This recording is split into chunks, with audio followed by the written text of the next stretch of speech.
Welcome to the world of tomorrow! Ladies and gentlemen, welcome to Tiny Blue Games. My name, of course, is Seesaw, and today we're talking about Wildstar. Now, for those of you who don't know, I used to play Wildstar and used to make a lot of videos about Wildstar, but have not played Wildstar in a really long time. However, I feel most of you who have subscribed to this channel do know that, because you actually subscribed during the time I was making a lot of Wildstar content. So if that is you, welcome back. Well, how is Nexus? It's still about the same, popularity and same amount of people here as when I had left it originally, which is, not a great thing as it was low populated then, but shows a lot that the game's still quite active as people have regularly been coming to the game and have regularly been playing the game. Now, this video is not completely about population, it's not completely about content, it's not completely about the future of Wildstar, but what it is about is just seeing what has changed in Wildstar and what I think is going to come for Wildstar and what I'm excited about and what I'm interested in playing. So if you're at all interested in Wildstar or are currently playing Wildstar, I think you'll enjoy this video. In the background, you'll see me playing one of my favorite little ship hands. It's Infestation. And it's a really quick one, but it's very cool because it really gives you the feeling that you're going in sort of a spaceship that has been overrun by something and you're trying to save the crew. And I really do enjoy that. So that's what you'll see in the background, but that's not what the video is necessarily about. What we're going to talk about is kind of what's been happening in Wildstar since I've left and what I think is going to come in the future and what we do know is coming in the future. So let's talk about when I left. I left shortly after it went free to play.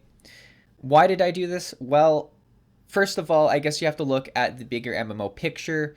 I used to play Wildstar and Guild Wars 2, and back then I liked Wildstar a lot more than Guild Wars 2 because there was raiding, there was a lot of endgame content. Then, Guild Wars 2 had an expansion, and the expansion was focused primarily on providing gameplay to those who wanted endgame content and raiding content.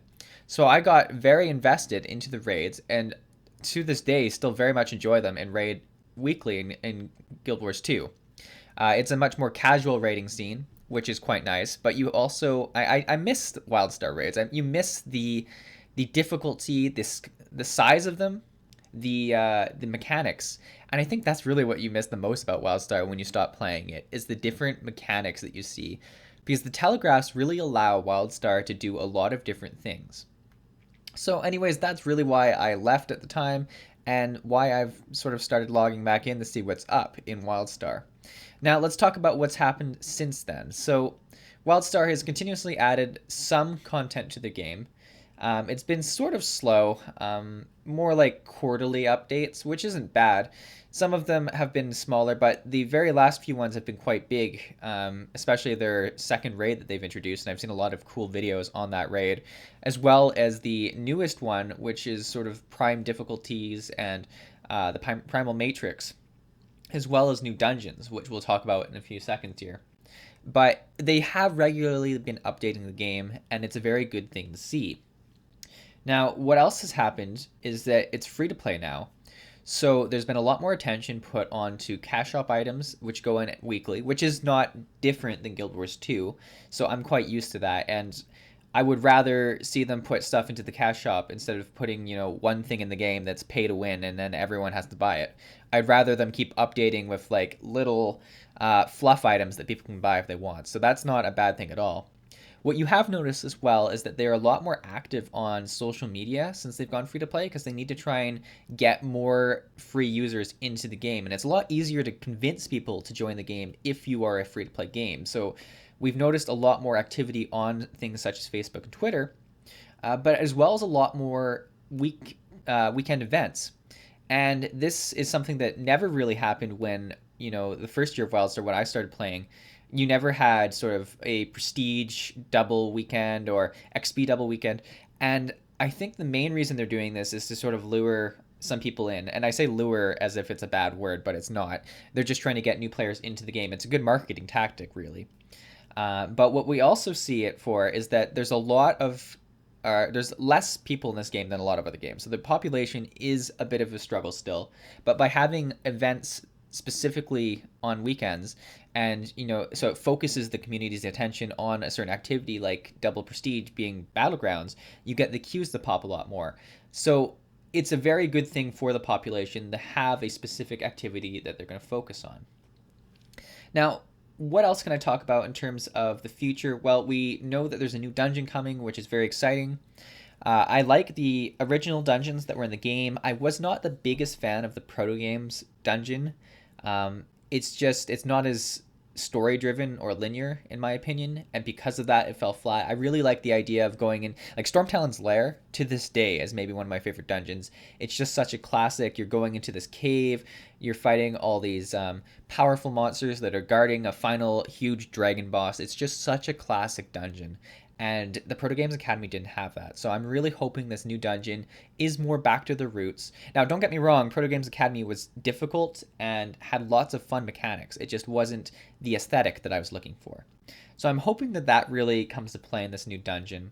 But what's more impressive is their whole new system that they're adding for difficulty scaling and sort of expanding your character past level 50. Now, I've got mixed feelings about this. Obviously, whenever anyone adds something to the game that makes more progression and allows you to progress more, it's a good thing in my mind, because it allows people to spend more time in the game. It allows them to feel like what they're doing is useful, especially when they can, do stuff that's older content and make it relevant again. And that's what the scaling is going to do. Because if you read through the notes, the prime difficulty 0 is their veteran dungeons, which are actually extremely hard compared to most games. So if you're looking at like the top prime level, you're looking at a really hard dungeon, which I think will give people content for a long, long time. Now, the issue with it is that it does reward you with increasing your character's level, your character's abilities. And what this is going to do is make more of a separation between the players who do not have this increased power and those that have been playing the game for years and will be a lot higher level.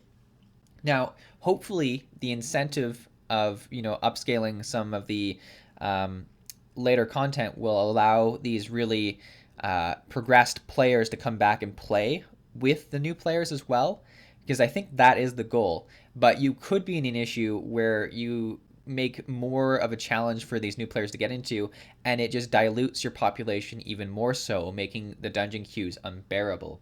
And speaking of queue times, I said we wouldn't talk much about this, but I can't go into Wildstar without talking about the PvP, and it's still in the exact same sorry state I was in when I left it, where people need to actively say in chat that a battleground left out and it's time to queue in, or wait for prime time to get queues, and you won't even queue until you're level 50, and that's just a real shame for me.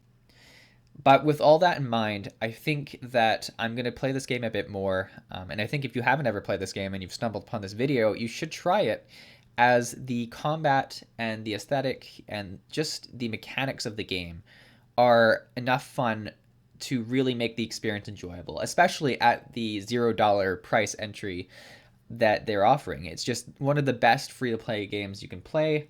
I think you should give it a go. And if you haven't tried Stormtalon's Lair or any of their dungeons and really experienced a difficult dungeon, you should try it.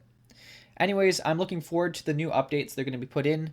I think it's really going to help Wildstar expand its game, and I think it's going to progress the story forward, which is something that hasn't been done in a while. So thank you for watching.